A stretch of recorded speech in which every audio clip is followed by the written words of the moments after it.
ஸ்ரீ சக்கரம் பக்தி சேனல் மையன்பர்களுக்கு உங்கள் வீட்டு ஜோதிடர் சரவணாமிர்தம் வணக்கம் கூறி பேசுவதில் மகிழ்ச்சி அடைகிறேன்.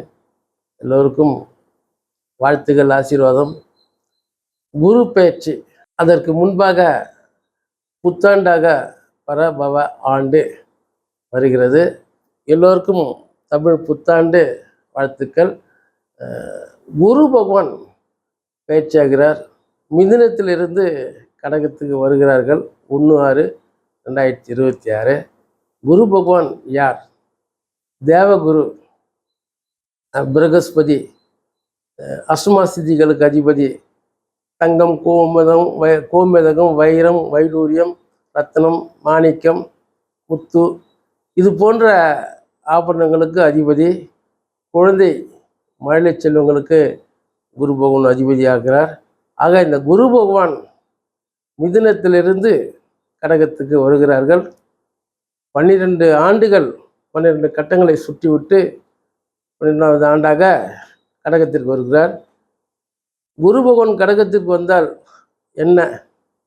குரு உச்சம் பெறக்கூடிய இடமே அதுதான். ஆகவே அங்கு வருகிறார். 12 ராசிக்காரர்களுக்கும் பல வகையான நன்மைகளையும் அதிர்ஷ்டங்களையும் அள்ளி வாரி வாரி வழங்க வருகிறார்கள்.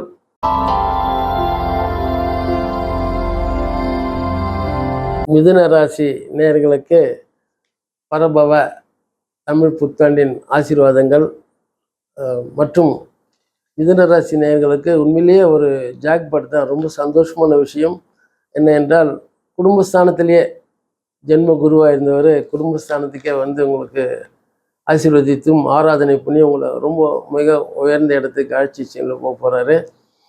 ஜலராசியாக இருக்கின்ற அந்த மிதுன ராசியில் கடகராசி 2ஆம் இடம் குடும்பஸ்தானத்தில் வந்திருக்கு. நல்ல குடும்பத்தில் குதூகலங்கள், மாணவ செல்வங்கள், பிள்ளை செல்வங்கள் எல்லாமே மகிழ்ச்சியாக இருப்பாங்க. மிதுன ராசி நேயர்கள் இதனால் வரைக்கும் குடும்பத்தில் ஒரு சில பிரச்சனைகள் இருக்கும்.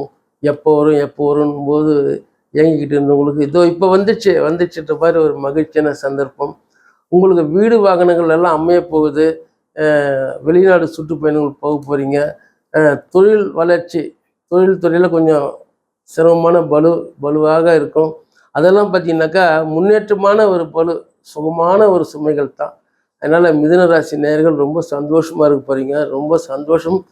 நீங்கள் எல்லோருக்கும் நிறைய உதவிகளை செய்தே ரொம்ப மற்றவங்களை மகிழ்ச்சிப்படுத்த போகிறீங்க. இது வரைக்கும் அப்படி தான் இருந்துட்டு வரீங்க. குடும்பத்தில் நிறைய சந்தோஷங்கள், புது ஆபரணங்கள் வரும்.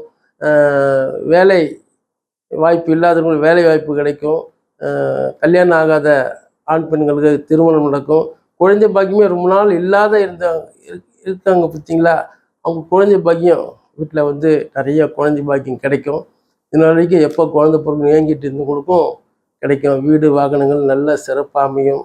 ஆக பகைவர்கள் கூட நண்பர்களாக வந்து சேரக்கூடிய ஒரு இனிய சந்தர்ப்பங்கள் உருவாகி வந்திருக்கிறது. நீங்கள் வந்து என்ன செய்யணும் அப்படின்னு பார்த்தீங்கன்னாக்கா, குரு பகவான் இன்னும் சந்தோஷப்படுத்துகிற மாதிரி அவருடைய ஆலயங்களுக்கு சென்று வரணும். விநாயகர் அபிஷேகம் செய்தால் ரொம்ப சிறப்பாக இருக்கும். ஒரு முறை பிள்ளையார்பட்டி சென்று வாருங்கள்.